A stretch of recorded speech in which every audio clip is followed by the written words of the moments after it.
നബി സല്ലല്ലാഹു അലൈഹി വസല്ലമ തങ്ങൾ പറഞ്ഞു, നിങ്ങളിൽ ഒരാളുടെയെങ്കിലും ചെവി മൂളുന്നത് നിങ്ങൾ അനുഭവപ്പെട്ടാൽ, ചെവി മൂളുന്നതായി നിങ്ങൾക്ക് തോന്നിയാൽ, ഫൽയദ്കുറുനി, അവൻ എന്നെ ഓർത്തുകൊള്ളട്ടെ, അവൻ എന്നെ സ്മരിച്ചു കൊള്ളട്ടെ, അവൻ എന്റെ പേര് പറഞ്ഞുകൊള്ളട്ടെ. എന്നിട്ടോ ഫൽയുസല്ലി അലയ്യ, അവൻ എന്റെ മേൽ സലാം പറഞ്ഞു സ്വലാത്ത് ചൊല്ലട്ടെ എന്ന് നബിയുനാ റസൂലുള്ളാഹി സ്വല്ലല്ലാഹു അലൈഹി വസല്ലം.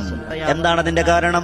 മഹാനായ ഇമാമുനാ ഗസ്സാലി റഹ്മത്തുള്ളാഹി അലൈഹി അടക്കമുള്ള നവവി ഇമാമിനെ പോലെയുള്ള മഹാരഥന്മാർ വളരെ വിശദമായ വിശദീകരണം നൽകുന്നുണ്ട്.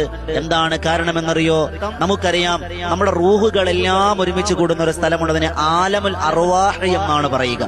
ഈ ആലമുൽ അർവാഹിൽ അള്ളാഹുവിന്റെ പ്രവാചക നബിയുനാ മുഹമ്മദ് മുസ്തഫ സ്വല്ലല്ലാഹു അലൈഹി വസല്ലമ തങ്ങളുടെ റൂഹും അവിടെയുണ്ട്. അള്ളാന്റെ റസൂൽ സ്വല്ലല്ലാഹു അലൈഹി വസല്ലമ തങ്ങൾ പറഞ്ഞത്, നമ്മൾ ദുനിയാവിൽ ജീവിച്ചിരിക്കുമ്പോ പരിശുദ്ധരായ ആത്മാവുകൾ എന്ന് പറഞ്ഞാൽ പ്രവാചകന്മാരും സ്വാലിഹീങ്ങളും ഔലിയാക്കന്മാര് മാത്രമല്ല, അള്ളാഹു ആദരിച്ച ചില അടിമകൾ, അള്ളാഹിന് ഇഷ്ടപ്പെട്ട ചില അടിമകൾ, ആ റൂഹുകൾക്ക് അള്ളാഹു ആലമുൽ അർവാഹിലേക്ക് സഞ്ചരിക്കാൻ അള്ളാഹു ഭാഗ്യം കൊടുക്കും.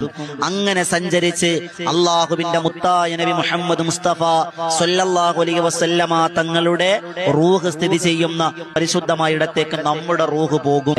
എന്നിട്ടോ മുത്തുനബി സ്വല്ലല്ലാഹു അലൈഹി വസല്ലമ തങ്ങൾ ആ റൂഹിനെ പറ്റി അള്ളാന്റെ പ്രവാചകന്മാരോട്, സ്വാലിഹീങ്ങളോട്, പടച്ച തമ്പുരാനോട്, ഈ മനുഷ്യനെ കുറിച്ച്, ഈ റൂഹിന്റെ ഓണറെ കുറിച്ച് അള്ളാന്റെ റസൂല് നല്ലത് പറയുമെന്ന് നബിയുനാ മുഹമ്മദ് മുസ്തഫ.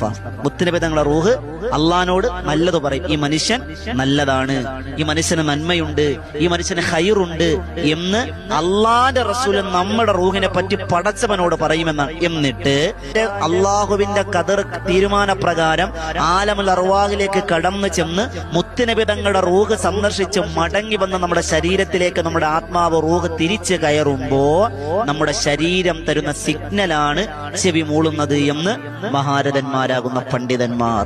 എന്നിട്ട് അവർ പറയണം എന്ന് പറഞ്ഞാൽ, ചെവി മൂളുമ്പോ നമ്മൾ പറയേണ്ട പ്രാർത്ഥന ദക്കറല്ലാഹു ബിഖൈരിൻ മൻ ദക്കറനി.